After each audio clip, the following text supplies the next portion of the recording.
네, 안녕하십니까. 금번 시간에는 지난번 시간과 연결해서 병원의 경영 분석과 원가 분석에 대한 이해를 같이 한번 공부하는 시간을 갖도록 하겠습니다. 전체 컨텐츠는 보시는 것처럼 병원의 경영 분석에 대한 필요성이나 배경을 대해서 말씀을 드리고, 병원의 경영 실적을 분석하는 각종 재무지표에 대한 이야기를 하도록 하겠습니다. 그리고 지난번에 병원의 어떤 원가 시스템에 대한 이야기를 했는데, 실제 원가 분석 시스템을 어떻게 활용할 것인지에 대해서 앞으로 한 30분 정도 이렇게 같이 공부하는 시간을 갖도록 하겠습니다. 먼저 병원의 비영리 기관이지만은 경영에 대한 고민들은 역시 이 일반 기업체와 같은 고민을 안고 있는 것 같습니다. 중소병원에 있는 원장분들하고 이렇게 이야기를 해보면 몇 가지 고민들 사항을 들을 수가 있습니다. 제일 먼저 아시는 것처럼 양질의 의료 인력에 대한 확보 문제, 즉 의료에 있어가지고 가장 키워드는 어떤 의료에 제공되는 질적인 부분인 거죠. 그래서 진료를 안심하게 맡길 수 있는 의사 인력에 대한 확보가 대단히 중요한 관심사다, 이렇게 말씀을 드릴 수가 있겠습니다. 대형 병원인 경우에는 시스템이 구축이 되어 있지만은 중소병원인 경우에는 효율적인 어떤 시스템 관리가 참 어렵다, 이런 이야기를 많이 하고 있는 실정입니다. 그래서 효율적인 운영 시스템, 이와 연결을 해서 경영 관리 시스템에 대한 부분들, 이런 부분들이 보다 좀 개량화된 지표에 대한 분석이 이루어졌으면 좋겠는데, 실제 이런 부분들이 국내 경영 시스템은 다소 이제 부족한 면이 있고, 물론 대형 병원들은 원가 분석이나 정보 시스템이 잘 구축되어 있지만은, 대다수의 중소병원들은 이 부분에 대한 아직도 마땅한 솔루션이 없는 실정이다, 이런 이야기입니다. 그래서 근본 시간에는 병원을 운영을 했을 때 보다 좀 개량적인 지표에 의해서 경영을 할 수 있는 부분에 대해서 한번 인사이트를 얻는 시간이 되었으면 합니다. 경영을 활동을 하고 난 다음에 어떤 이 부분에 대한 재무에 대한 분석을 통해서 경영 실적을 통한 어떤 분석이 상당히 필요한 부분입니다. 그래서 이러한 어떤 분석 방법에는 각종의 추이 분석이라든지 다른 병원과의 비교 분석이라든지 비율 분석, 이런 분석을 하게 되는 것 같습니다. 그래서 가장 많이 하는 방법이 이제 동종산업 유사한 병원군과 비교 분석을 하는 게 일반적으로 많이 사용을 할 수 있는 부분인데, 아쉽게도 현재 병원 경영 통계가 생산되지 않고 있는 것 같습니다. 그래서 이러한 부분들이 자율적으로 비교 분석을 하는 게 다소 어려운 실정이 있다, 이렇게 말씀을 드리고, 이 부분에 대해서 한번 솔루션을 같이 검토를 하는 시간을 가졌으면 합니다. 이러한 어떤 병원의 경영 활동과 재무 분석의 필요성은 아시는 것처럼 병원은 영리 추구가 주 목적은 아닙니다. 하지만 실질적으로 병원이 비영리 기관이지만은 병원이 지속적으로 유지 운영을 하기 위해서는 실질적인 적정한 어떤 수익성이 보장이 되어야 되는 건 필요한 일입니다. 하지만 실제 병원에 우리가 지난번 시간에 배운 경영 기획이나 통제 쪽에서 배운 수익률이 굉장히 낮은 수준이죠. 의료 수익, 의료 이익률 자체가 대략 한 자릿수입니다. 그러다 보니 이제 병영에 대한 재무 분석이나 이런 부분들을 통해서 지속적인 경영 활동을 위한 지표나 객관적 지표가 많이 필요한 사실인 것 같습니다. 그 다음에 이제 말씀을 드린 대로 그 진료의 청구로 인해서 상당히 높은 미수금이 발생을 합니다. 그래서 환자 진료를 할 때 발생적으로 발생주의 원칙에서는 비용이 이렇게 지출되지만은 이에 따르는 수익금은 상당히 미수가 발생을 하죠. 특히 의료급여 같은 경우는 1년 정도 미수가 발생하는 이런 부분입니다. 그래서 흑자 도산을 하는 사례도 있죠. 그래서 병원의 경영 활동과 적절한 어떤 환자의 실적을 경영적으로 지표로 설명한 재무 분석의 지표는 병원 경영이 상당히 중요한 어떤 활동 평가 요소이다, 이렇게 말씀을 드릴 수가 있겠습니다.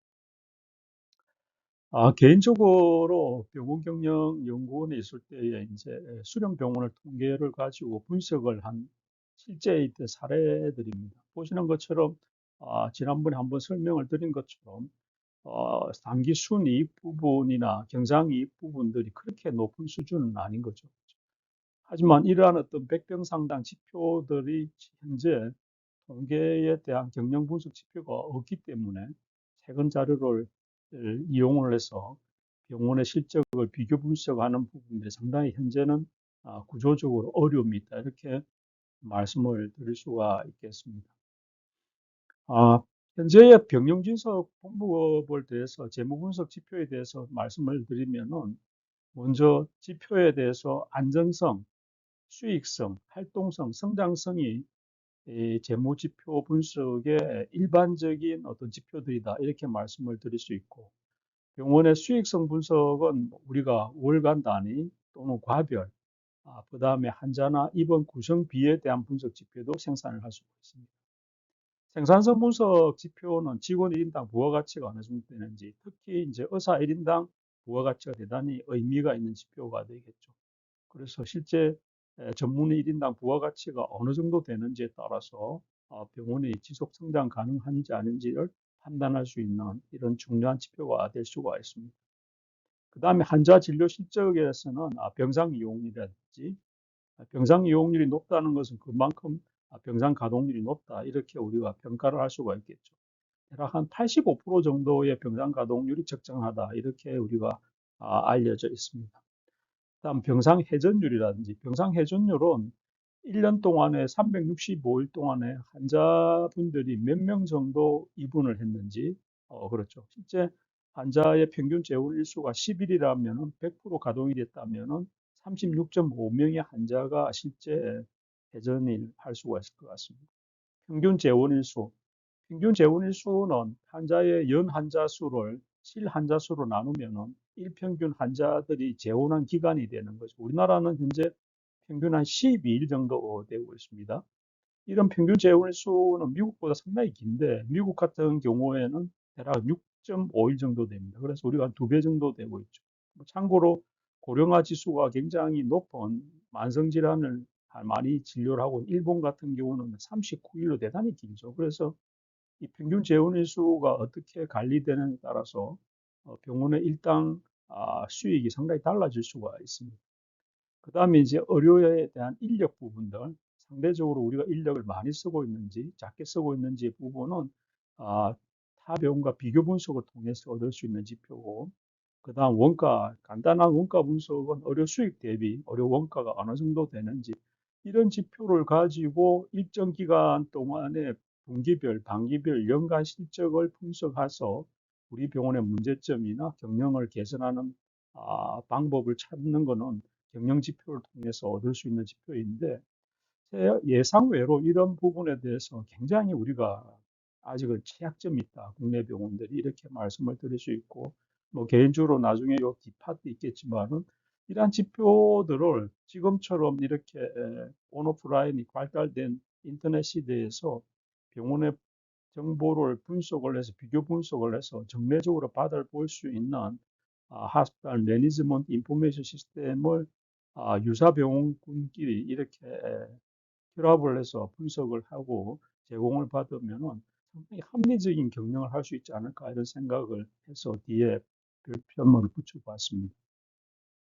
몇 가지 지표에 대해서 살펴보시면은 안정성 지표 같은 경우는 이제 일반 인더스트리 내에서는 경영 분석을 한국은행이라든지 몇몇 그 분석 기관에서 생산을 하고 있습니다.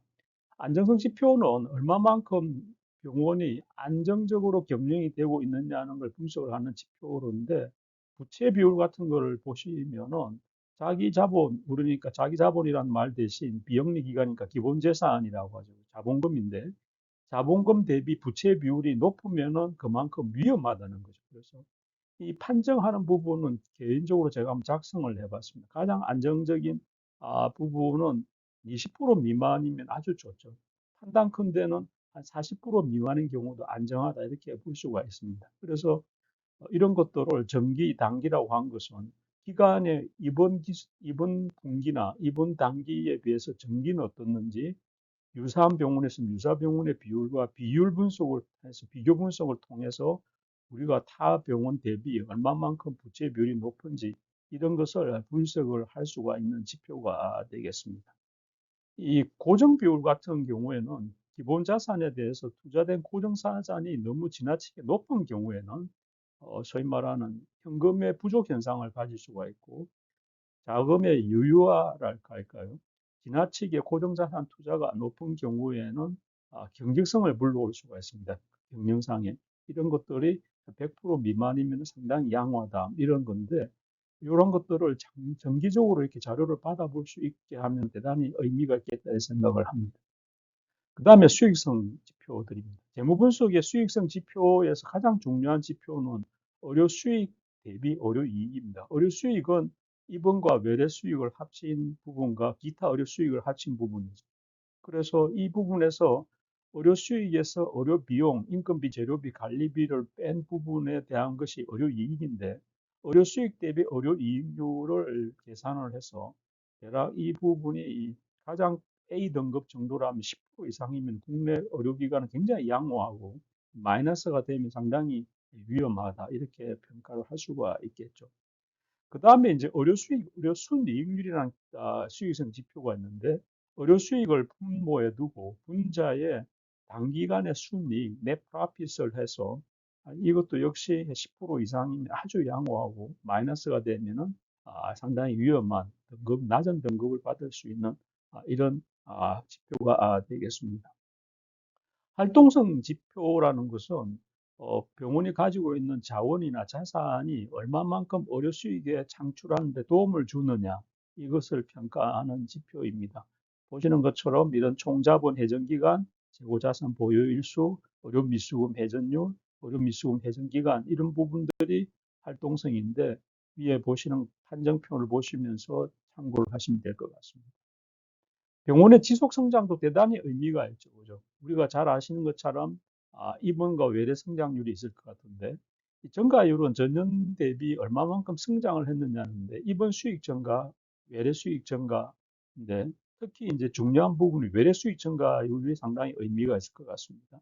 그다음 이 부분을 합친 의료 수익 증가, 그다음에 환자 증가. 그래서 이 환자의 입원 환자 증가는 병상이 이 소위 말하는 계속 증축을 할 게 없기 때문에 병원에서 성장 지표에서 가장 의미 있는 지표는 외래 환자 증가율이 중요한 지표다. 이렇게 말씀을 드릴 수가 있겠습니다.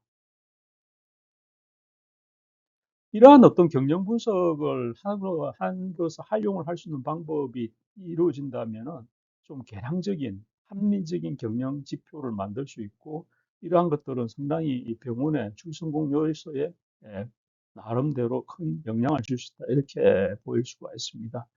이렇게 된 배경을 보면은 상당히 이제 수익이 감소되고 있고 환자의 각종 질 관리로 해서 비용이 증가를 하면서 보장성 강화에 어떤 영향도 있고 병원의 지속적인 경영 혁신을 통해서 경영을 하기 위해서는 앞서 말씀드린 대로 주요한 지표들에 대해서 비교를 할 수 있는 지표 아니면은 절대적 지표를 나름대로 분기 기간별로 알 수 있음으로 해가지고 경영 합리화에 상당히 유용한 이러한 분석이 될 수 있다 이렇게 생각을 했습니다. 뭐 이 부분은 제가 운영을 하고 있는 이노베이션에서 병원이 참가를 한다면은 각종 지표를 엑셀 자료를 받아서 분기별, 단기별 이렇게 분석을 해서 제공해 줄 수 있는 지표의 운영 모형을 드렸습니다. 뭐 이렇게 해서 어떤 유사 병원과 비교 분석을 통해서 매 분기별 지표를 제공을 함으로 해서 전체 병원의 운영을 실태를 유사 병원과 비교를 하는데 결론적으로 말씀을 드리면은 그렇게 아직 활성화되어 있지는 않는 게 상당히 개인적으로는 아쉽다 이렇게 이야기를 드릴 수가 있습니다.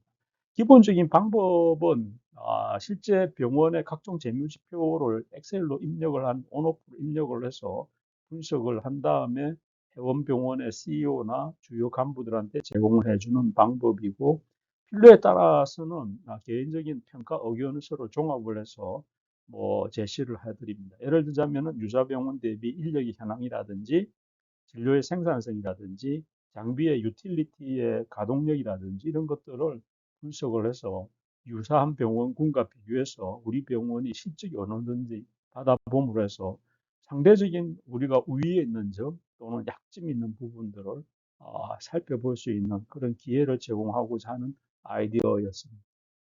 보시는 것은 어떤 병원의 분석을 한 사례를 하나 보도록 하겠습니다.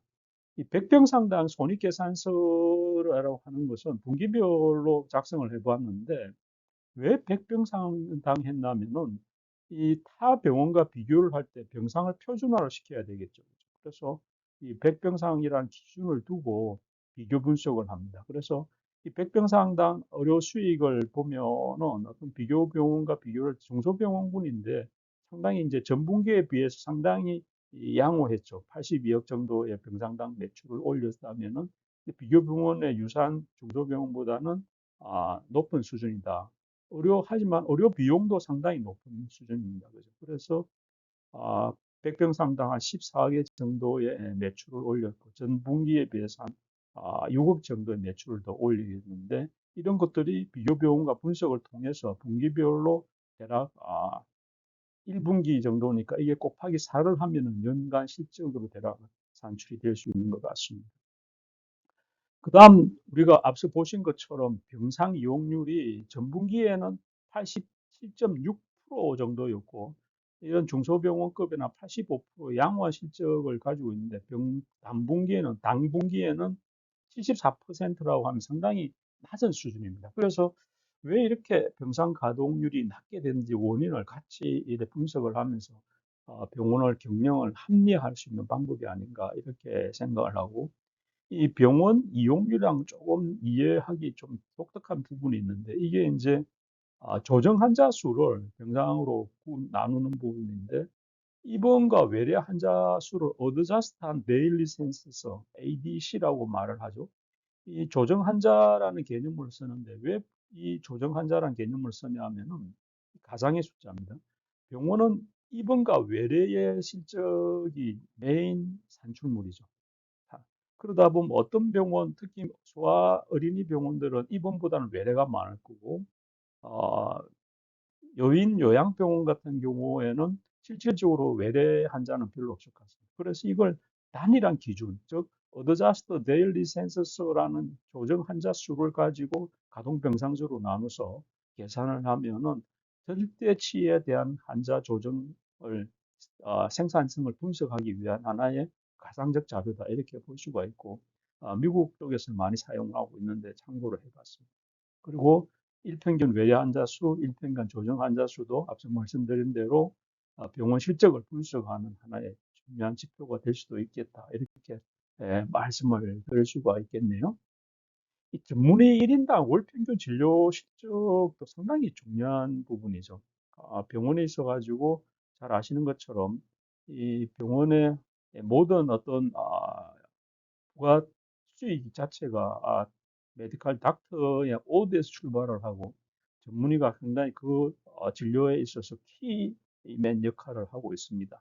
그래서 전문의 1인당 월 평균 진료 실적을 비교를 해보면 외래 환자 수가 유사한 중소병원이 한 478명인데 이게는 419명이니까 다소 낮은 수준에 이렇게 볼 수가 있고 입원 환자 수는 183명으로서 다소 높죠. 그래서 뭐 전체 입원 조정 환자 수를 계산한다면 유사한 실질인 것 같습니다. 월 평균 의료 수익이 1억 2,700만 원 정도인데 이 부분은 이 유사한 병원에 비해 상당히 높은 어떤 수준인 것 같습니다. 그래서 그다음 이 부분을 직원 1인당 또 생산을 해 보았는데 이러한 부분을 살펴보로 해가지고 병원의 경영적 측면에서 진료진들하고 미팅을 할 때에 우리 병원의 진료 생산성이 어느 정도인지 유사한 병원에 있을 때 어느 정도 같이 협의를 할 수 있는 객관적 데이터가 될 수 있다. 이렇게 말씀을 드릴 수가 있겠습니다. 그다음 병원의 주요 장비의 실적들입니다. 장비는 고가 장비 기준으로 CT, MR, 엑스레이, 맘모, 에코, 초음파, 골밀도, 총수술 건수는 나름대로 병원의 입원실에 대한 부분이죠. 이런 것들이 월 평균 비교 건수를 비교함으로 해가지고 전분기 대비 성장을 하고는 있지만은 어떤 비교 공원가에 어느 정도 우리가 건수를 하고 있는지 산정을 할 수 있는 지표들입니다. 그래서 참고를 보시면은 CT의 촬영 건수는 비교 병원보다 상당히 높은 수준이고 이에 비해서 뭐 약점도 있는 것 같습니다. 그런 것들을 비교 분석을 하면서 우리가 이런 고가의 장비들이 유틸리티가 어느 정도 수준인지 평가를 할 수 있는 이런 지표가 생산이 된다 이렇게 말씀을 드릴 수가 있겠습니다. 그리고 지난번 우리 원가 분석 시스템에서 간단하게 언급을 했다시피 이 원가 분석을 하는 방법은 ABC 원가도 있겠지만은 정보 시스템에서 원가 분석만 전문으로 하는 솔루션 업체의 계약을 통해서 이러한 정보를 원가 분석을 통해서 정보를 얻을 수가 있겠습니다. 그래서 보시는 것처럼 지난번에 보신 진료가별 어, 원가 분석을 통해서 우리가 어느 정도 수익을 실현하고 있는지 이런 것들도 분석을 할 수가 있습니다. 이후에 있는 자료들은 병원 경영 분석 지표의 양식을 적어뒀는데 요약 손익계산서 이런 부분들을 참고로 하시면은 이, 이 병원 경영 분석 시스템에 들어오지 않으시더라도 병원에서 생산을 할 수 있는 충분한 입력 자료를 얻을 수가 있습니다. 그래서 한번 병원의 CEO분이나 관리자분들께서는 이런 식의 생산을 해서 유사 병원 병문을 얻지 못하는 경우에 우리 병원의 전분기, 단분기, 그러니까 당분기와 전분기의 비교 분석만 하더라도 큰 의미가 있는 것 같습니다. 이 병원의 정보를 구할 수가 없다면. 그래서 이런 양식은 오랫동안 노하우를 통해서 구축된 자료이기 때문에 한번 보시고 이러한 자료를 생산을 해서 전분기 대비, 당분기 대비 또는 유사병원 평균을 알고 싶으시면은 기관에 신청을 저희 같은 이런 조직에 신청을 하시면 얻을 수 있는 정보가 될 것 같습니다. 그래서 이러한 분석을 통해서 보다 병원의 경영이 합리화가 됐으면 좋겠다. 이렇고 보시는 것처럼 공단에 있는 그 수가 항목별로 진찰, 입원, 마취, 주사 이런 것들도 한번 분석을 해보면은 전반적인 이러한 진찰료 부분이 높이면 높을수록 부가가치가 높게 생산돼서 들어간 병원들의 부가가치가 상당히 높을 수 있는데 이런 유사 병원은 뭐 30%라면 우리는 어느 정도지 이렇게 분석을 해서 이러한 어떤 처치의 쪽에 보다 유틸리티를 높일 수 있는 이런 경영 전략을 선택을 할 수 있다. 이렇게 말씀을 드릴 수가 있겠습니다. 그리고 직종별 인력에 대한 부분들은 뭐 자주 분석을 할 필요는 없지만은 백병상당 우리나라의 대형 종합병원들은 백병상당 인력이 즉 병상당 인력이 대형 병원들 같은 경우는 대학 교섭병원 한 1대3 정도 되는데 중소병원들 같은 경우에는 1대1 정도 됩니다. 백병상당 100명 정도 직원을 쓰고 있죠.